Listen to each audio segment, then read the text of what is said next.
নমস্কার বন্ধুরা, তো কেমন আছেন সবাই? আশা করছি আপনারা সকলে সুস্থ আছেন, ভালো আছেন।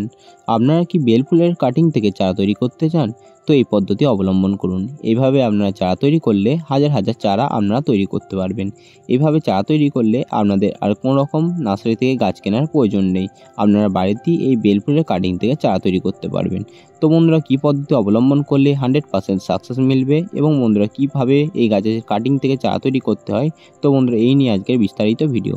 তো বন্ধুরা, ভিডিওটি খুবই গুরুত্বপূর্ণ হতে চলেছে। তো আপনাদেরকে একটি অনুরোধ করব যে ভিডিওটিকে স্কিপ না করে ভিডিওটিকে সম্পূর্ণ দেখার জন্য। আর বন্ধুরা, আপনারা যারা আমার চ্যানেলটিকে সাবস্ক্রাইব করে রেখেছেন তাদেরকে অসংখ্য অসংখ্য ধন্যবাদ। এবং বন্ধুরা, এখনও পর্যন্ত আপনারা যারা চ্যানেলটিকে সাবস্ক্রাইব করেননি তাদেরকে একটি অনুরোধ করব যে চ্যানেলটিকে সাবস্ক্রাইব করে পাশে থাকার জন্য। তো বন্ধুরা, চলুন ভিডিওটি শুরু করা যাক এবং ভিডিওর মূল বিষয়ে আসা যাক। বন্ধুরা, বেল ফুলের ডাল থেকে চারা তৈরি করার জন্য আপনাদেরকে সবার প্রথমে এই গাছের কিছু ডাল আপনাদেরকে সংগ্রহ করতে হবে। আপনারা এই গাছের যে ডালগুলি ব্যবহার করবেন সেগুলি যেন কচি না হয়। কচি হলে কী হবে, সেটি চারা না হতেও পারে। তাই বন্ধুরা, আপনারা একটি পাকাপোক্ত বা ম্যাচিওর বা একটু পুরনো ডাল আপনারা নেওয়ার চেষ্টা করবেন। পুরনো ডাল ব্যবহার করলে সেটি 100% সাকসেস মিলবে এবং বন্ধুরা সেটি খুব সহজেই চারা তৈরি হয়ে যাবে। এরপর বন্ধুরা, এই ডালে যে ছোট ছোট ডালপালাগুলি আছে বা পাতাগুলি আছে, সেই সমস্ত পাতাগুলিকে আপনাদের কেটে ফেলতে হবে। তো বন্ধুরা, এই ছোটো ছোটো ডালপালাগুলিকে আপনারা একদম রাখবেন না। যে সমস্ত ছোটো ছোটো ডালপালাগুলি আছে সেগুলিকে কেটে দেবেন এবং পাতাগুলিকে কেটে নেবেন। এরপর বন্ধুরা, কাটিংগুলিকে আমি এখানে ছোটো ছোটো করে পিস করে নেবো। আপনারা কাটিংগুলি যেখান থেকে করবেন তার উপরে যেন গিঁট থাকে, বা আপনারা যেখানে গিঁট থাকবে তার নিচে আপনারা কাটিংগুলিকে কাটবেন, কারণ বন্ধুরা সেই গিঁট থেকেই পরবর্তীকালে শিকড় বার হবে। এরপর বন্ধুরা, কাটিংগুলিকে বসানোর জন্য আমি এখানে স্যাপ ব্যবহার করব। আর বন্ধুরা, আপনারা এর পরিবর্তে রুট হরমোনও ব্যবহার করতে পারেন। আর বন্ধুরা, আপনারা যারা রুট হরমোন বা এই স্যাপ পাবেন না তারা এর পরিবর্তে অ্যালোভেরা জেল বা আপনারা মধু দিয়েও এই কাটিংগুলিকে বসাতে পারেন। তো বন্ধুরা, সেই সমস্তগুলি খুব সুন্দরভাবে কাজ করবে এবং বন্ধুরা পরবর্তীকালে সেখান থেকে খুব সুন্দরভাবে শেকড় ছাড়তে সহায়তা করবে। বন্ধুরা, এখানে আমি কাটিংয়ের গোড়ার দিকে এবং কাটিংয়ের ডগার দিকে আমি খুব ভালোভাবে ফাঙ্গিসাইড লাগিয়ে দিলাম। তো বন্ধুরা, আমার এখানে সমস্ত ফাঙ্গিসাইডটিকে লাগানো হয়ে গিয়েছে। এরপর বন্ধুরা পালা এই কাটিংগুলিকে বসানোর। এরপর বন্ধুরা, কাটিংগুলিকে বসানোর জন্য আমি এখানে মাটি ব্যবহার করেছি। আপনারা এর পরিবর্তে বালি বা কোকোপিট আপনারা ব্যবহার করতে পারেন। তো বন্ধুরা, আপনারা যদি বালিতে বসান সেক্ষেত্রে বালিকে আপনারা খুব ভালোভাবে ধুয়ে নেবেন।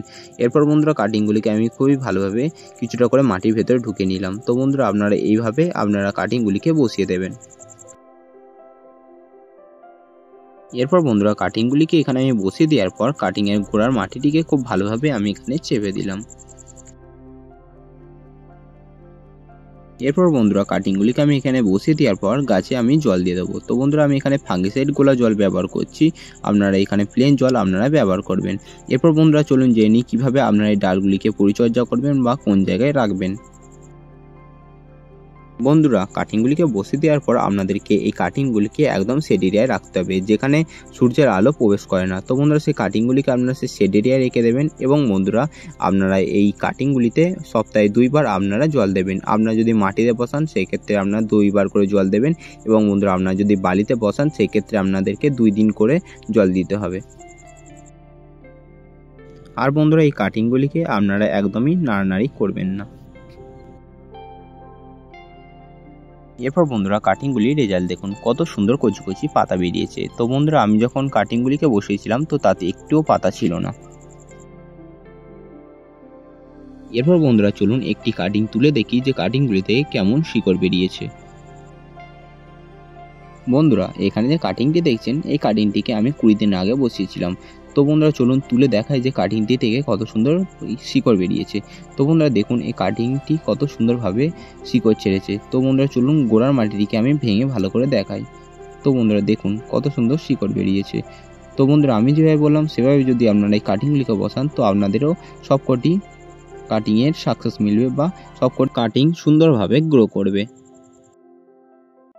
তো বন্ধুরা, দেখুন আমরা যদি খুব সহজেই বাড়িতে এইভাবে কাটিং থেকে চারা তৈরি করে ফেলি তো আমাদের নার্সারিতে গিয়ে পয়সা দিয়ে আর কোনো রকম গাছ কেনার প্রয়োজন নেই। তো বন্ধুরা, আপনারা এই পদ্ধতিতে জবা গাছ, টগর গাছ বা বেলফুল নানা রকম গাছের কাটিং থেকে আপনারা চারা তৈরি করতে পারেন। তো বন্ধুরা, এই ছিল আজকের ভিডিও। তো বন্ধুরা, ভিডিওটি কেমন লাগলো অবশ্যই কমেন্ট করে জানাবেন এবং বন্ধুরা, ভিডিওটি আপনারা যারা শেষ পর্যন্ত পর্যন্ত দেখলেন তাদেরকে অসংখ্য অসংখ্য ধন্যবাদ। তো বন্ধুরা, যদি ভিডিওটি ভালো লেগে থাকে তো বন্ধুরা চ্যানেলটিকে সাবস্ক্রাইব করে পাশে থাকবেন আর এরকম সুন্দর সুন্দর ভিডিও পাওয়ার জন্য। তো বন্ধুরা, দেখা হচ্ছে আবার অন্য কোনো ভিডিও নিয়ে। তো বন্ধুরা, ততক্ষণ সুস্থ থাকবেন, ভালো থাকবেন এবং আমার ভিডিও দেখতে থাকবেন।